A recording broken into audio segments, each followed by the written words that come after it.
راعيا أو تصنع الأخرق قال قلت يا رسول الله أرأيت إن ضعفت عن بعد العمل قال تكف شرك عن الناس فإنها صدقة منك على نفسك। একই কথা, আপনার আন্ডারে 5 জন ব্যক্তি কর্মচারীরত অবস্থায় আছে,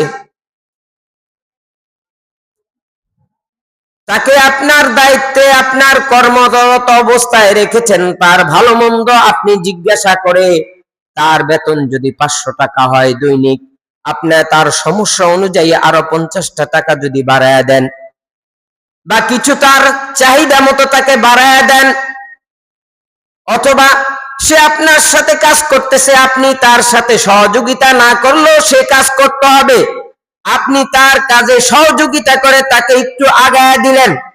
কাজটা কার ছিল? আপনার কর্মচারীর। এতদা সত্ত্বেও আপনার কর্মচারীর কাজে আপনি সহযোগিতা করে আপনি আগায় গেলেন। আল্লাহর নবী সাল্লাল্লাহু আলাইহি ওয়াসাল্লাম বলেন, এই যে তার কর্মচারীর বেতনের বাইরে তার প্রয়োজন অনুযায়ী তাকে একটু হাদিয়া বাড়ায় দিল, তার কাজে যে সহযোগিতার জন্য আগায়া গেল, কয় এটাও তা এই বান্দার জন্য সদকা স্বরূপ। সুবহানাল্লাহ। এই সদকা তাকে জান্নাত পর্যন্ত পৌঁছায় দিতে পারে। সুবহানাল্লাহ।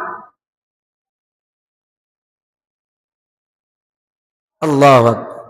কর্মচারীর সাথে ভালো ব্যবহার করাও সদকা। বলেন, কর্মচারীর সাথে ভালো ব্যবহার করাও কি সদকা?